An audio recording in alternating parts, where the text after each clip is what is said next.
Hello दोस्तों, आपका स्वागत है हमारे YouTube चैनल स्माइल विलेज पर। चलिए बच्चों, अब हम लास्ट पार्ट लेकर आ चुके हैं, यानी ये हमारा हिस्ट्री का लास्ट चैप्टर है, इसलिए हम इसे लास्ट पार्ट ही कहेंगे एमसीक्यूज का हिस्ट्री से संबंधित।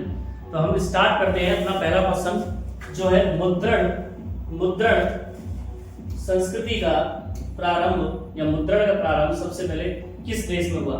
मुद्रण का प्रारंभ सबसे पहले किस देश में हुआ बेटा, बताइए। तो option B is the right answer, चीन में। मुद्रण का प्रारंभ सबसे पहले किस देश में हुआ बेटा? चीन में। नेक्स्ट क्वेश्चन है हमारा, चीन में किस सामग्री पर सबसे पहले छपाई हुई? चीन में किस सामग्री पर सबसे पहले छपाई हुई बेटा? कपड़ा, कागज, लकड़ी या धातु? आपको याद होगा हमने पढ़ा था कागज पर छपाई हुई थी, तो option B is the right answer. लेकिन वो कागज जो था इस तरीके का नहीं था जैसा आज का है। दुनिया का पहला मुद्रित पुस्तकालय किस देश में था? पहला मुद्रित पुस्तकालय किस देश में था बेटा? दुनिया का पहला मुद्रित पुस्तकालय किस देश में था? तो वो भी बेटा चीन में ही था। जब शुरुआत वहां से हुई है तो सबसे पहला भी वही होगा। नेक्स्ट है, आधुनिक मुद्रण यंत्र का आविष्कार किसने किया? आधुनिक मुद्रण यंत्र का आविष्कार किसने किया बेटा? तो बी, जोहान्स गुटेनबर्ग ने। इसके बारे में ही चैप्टर शुरू किया था हमने जब पढ़ाया था। नेक्स्ट है, गुटेनबर्ग प्रेस का सबसे लोकप्रिय मुद्रण कौन सा था? यानी उसने सबसे पहले कौन सा कह सकते हैं छापा था? तो वो था बाइबल। यानी उस गुटेनबर्ग ने सबसे पहले बाइबल को छापा था। नेक्स्ट है, गुटेनबर्ग ने छापने के लिए मुख्यतः किस धातु का उपयोग किया? सोना, सीसा, चांदी, तांबा। ये आपको थोड़ा सा अजीब लग सकता है क्वेश्चन, ये क्वेश्चन आ कहां से गया? तो इसमें आंसर है बी, शीशे का उपयोग किया था। लेकिन फिर भी अजीब लग रहा होगा आपको, तो आप इसको चेकआउट भी कर सकते हैं। यूरोप में पहली बार समाचार पत्र कब शुरू हुआ? 1400 से 1500, 1500 से 1600, 1600 से 1700 या 1700 से 1800? बताइए। तो आप इसमें बताइए कौन सा है। तो देखिए, पहली बार समाचार पत्र तब तक तो फैल गया था ना, तो इसलिए 1600 से 1700 ईस्वी। Option C is the right answer. Option C is the right answer. Option C is the right answer. Next है, लकड़ी पर छपाई की तकनीक को क्या कहते हैं? ब्लॉक प्रिंटिंग, आधुनिक प्रिंटिंग, डिजिटल प्रिंट या कोडिंग? तो ब्लॉक प्रिंटिंग कहते हैं इसे। क्या कहते हैं बेटा? Block printing. Option A is the right answer. Option A is the right answer. इसे क्या कहते हैं बेटा? ब्लॉक प्रिंटिंग कहते हैं। ठीक है ना? क्या कहते हैं बेटा इसे? ब्लॉक प्रिंटिंग कहते हैं। ठीक। नेक्स्ट है बेटा हमारा, फिर लकड़ी पर छपाई वाला हो गया। भारत में सबसे पहले छपाई प्रेस कहां स्थापित हुई? दिल्ली। यानी भारत में सबसे पहले सफाई प्रेस कहां स्थापित हुई? ये कह रहा है दिल्ली में सबसे पहले सफाई प्रेस कहां पर स्थापित हुई? दिल्ली, मुंबई, गोवा या फिर कह सकते हैं कोलकाता। बताइए कहां पर स्थापित हुई? यानी 4 सिटीज जो दी गई है, भारत की बात कर रहा है, कहीं और की बात नहीं कर रहा है कि भारत में सबसे पहले कहां पर स्थापित हुई थी। तो जानते हैं वो कहां से आए थे? गोवा से।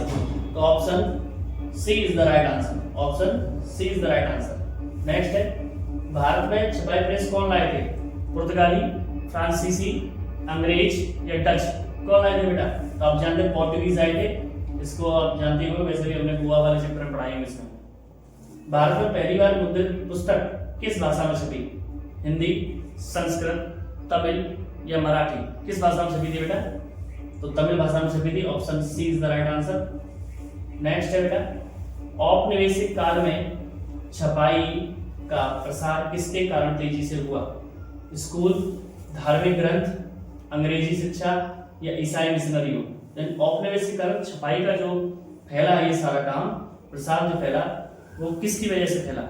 ईसाइयों की वजह से, मिशनरियों की वजह से। तो आप जानते हैं भारत में तो जो भी काम हुआ है वो मोस्टली ईसाई यानी अंग्रेजों की वजह से हुआ है। तो option D is the right answer. Bharat में समाचार पत्रों की शुरुआत कब मानी जाती है? 1760 से, 1780 से, 1800 से या 1820 से मानी जाती है? बताइए कब से मानी जाती है बेटा? तो 1780 से। कब से मानी जाती है बेटा? 1780 से मानी जाती है। Option B is the right answer. Next है बेटा, कि बंगाल गजट किसने शुरू किया? राजा राम मोहन राय ने, जैन अगस्त हिक्की ने, टैगोर ने या सुरेंद्र नाथ बनर्जी ने? तो आप जानते हैं जेम्स ऑगस्ट हिक्की, ये नाम हमारी बुक में आया है। तो option B is the right answer. Next है भारत में सस्ते मुद्रण की शुरुआत कब हुई? 19वीं सदी, 20वीं सदी, 18वीं सदी या 21वीं सदी? तो ये सारी शुरुआत हुई थी 19वीं सदी में, तो option A is the right answer.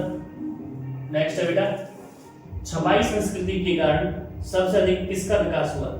शिक्षा का, राजनीति का, साहित्य का या उद्योग का? तो सबसे ज्यादा जो विकास हुआ वो बेटा किताब छपी है, तो किताबों का यानी साहित्य का। Option C is the right answer. Bharat में धार्मिक सुधार आंदोलनों को बढ़ावा किससे मिला? भारत में धार्मिक सुधार आंदोलनों का बढ़ावा किससे मिला? तो जब बात इस चैप्टर की कर रहे हैं तो आप सोच सकते हैं option B is the right answer.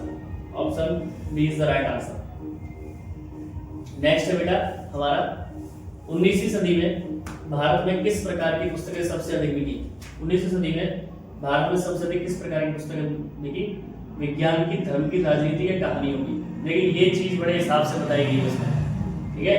तो सबसे ज्यादा जो सारी चीजें हुई, विरोध भी हुआ, धर्म के आधार पर हुआ, तो option B is the right answer. औपनिवेशिक सरकार को भारत में छपाई से क्या खतरा लगा? पुस्तकों की कीमत बढ़ने का, विद्रोह और विरोध बढ़ने का, उद्योग कमजोर हुआ या विदेशी व्यापार घटा? तो अभी बताया था मैंने, वही बात होगी। तो यानी option B is the right answer. Option B is the right answer. यही खतरा था हमें, प्रोटेस्टेंट और कैथोलिक तो बट भी तो गए थे इसी का आधार पर। तो प्रेस पर नियंत्रण के लिए ब्रिटिश सरकार ने कौन सा कानून बनाया? Printing press, press act, Bharat press कानून या वर्नाक्यूलर प्रेस एक्ट? तो option D is the right answer, vernacular press act. Next है वर्नाक्यूलर प्रेस एक्ट कब लागू हुआ? 1835 में, 1857 में, 1878 में या 1905 में? बताइए। तो option C is the right answer, 1878 में। वर्नाक्यूलर प्रेस एक्ट लागू करने वाला गवर्नर जनरल कौन था? ये नाम आया उसमें, ध्यान रखिएगा। कर्जन, लिटन, डलहौजी या बेल्जरी? ये नाम बड़े किताब में कई मतलब एक जगह बड़ी गुप्त रूप में दिया गया है, इसको बड़ा ध्यान से देखिएगा। तो ये नाम था Lytton. Option B is the right answer. Option B is the right answer. इसका तो आप जानते ही सही बच्चों का यही कमेंट आता है कि सर जहां पर आप उपरोक्त सभी देते हैं वहां पर उपरोक्त सभी ही आंसर होता है, क्या करें बेटा? 19वीं सदी में कौन सा नया साहित्य अत्यंत लोकप्रिय हुआ? उपन्यास, कविता, नाटक या गीत? यानी 19वीं सदी में कौन सा सबसे ज्यादा लोकप्रिय हुआ? तो बेटे उपन्यास हुए थे, सबने अपने अपने आधार पर लिखना भी शुरू कर दिया था। छपाई ने वैज्ञानिक सोच को बाधित किया, बढ़ावा दिया या खत्म कर दिया या अस्थिर कर दिया? तो आप जानते हैं इसने बढ़ावा ही दिया वैज्ञानिक सोच को, लोग तर्क करने लगे, बहस करने लगे। छपाई संस्कृति ने लोगों के बीच क्या बढ़ाया? जातिवाद, धार्मिक कट्टरता, ज्ञान का प्रसार या बेरोजगारी? तो option C is the right answer, उन्होंने ज्ञान का प्रसार बढ़ाया। विश्व का पहला मुद्रित अखबार कहां निकाला? विश्व का पहला मुद्रित अखबार कहां निकला? तो चीन, जापान, ब्रिटेन या फ्रांस? तो आप जानते हैं शुरुआत कहां से हुई है बेटा? चीन से। तो आंसर भी क्या होगा? चीन। Option A is the right answer. Bharat में चित्र पुस्तकों का यानी चित्र छप के जो पुस्तकें आने लगी का विकास किस कारण से हुआ? मशीनों का विकास, लिथो प्रिंटिंग, रंगों की उपलब्धता या सरकारी आदेश? यानी जो चित्र छपने लगे चित्र किताबों पर, उसका क्या कारण रहा? तो वो लिथो प्रिंटिंग थी बेटा। Option B is the right answer. Amrita Bazar Patrika किस भाषा में शुरू हुई? अंग्रेजी, बंगाली, हिंदी या गुजराती? तो आप जानते हैं यानी ये कह रहा है अंग्रेजी, बंगाली, हिंदी या संस्कृत, सॉरी गुजराती बोल दिया मैंने, तो वो था Bengali. Option B is the right answer. And last and final question, आधुनिक दुनिया में सूचना का सबसे बड़ा स्रोत क्या बना? तो आधुनिक दुनिया में सूचना का सबसे बड़ा स्रोत आज भी देखें तो पहले किताबें थी, लेकिन आधुनिक दुनिया में सबसे बड़ा स्रोत इंटरनेट है। तो option A is the right answer. Option A is the right answer. तो आशा करता हूं आपको यहाँ तक का वीडियो पसंद आया होगा। चैनल से जुड़े रहिए। कहीं ना कहीं मेरे एमसीक्यूज की सीरीज हिस्ट्री का खत्म, ज्योग्राफी का सेशन खत्म है ना, इधर अगर बात करें इकोनॉमिक्स का खत्म और लास्ट पॉलिटी रह गया। जो मैंने वादा किया था वो मैं पूरा कर रहा हूँ, कोशिश कर रहा हूँ। बस आप चैनल से जुड़े रहिए, ज्यादा से ज्यादा सब्सक्राइब कीजिए, शेयर कीजिए मेरे चैनल को, जिससे लोग मुझे सब्सक्राइब करें, प्रमोट कीजिए, लाइक कीजिए और कमेंट कीजिए। बस जुड़े रहिए। Stay healthy and stay fit. जय श्री श्याम।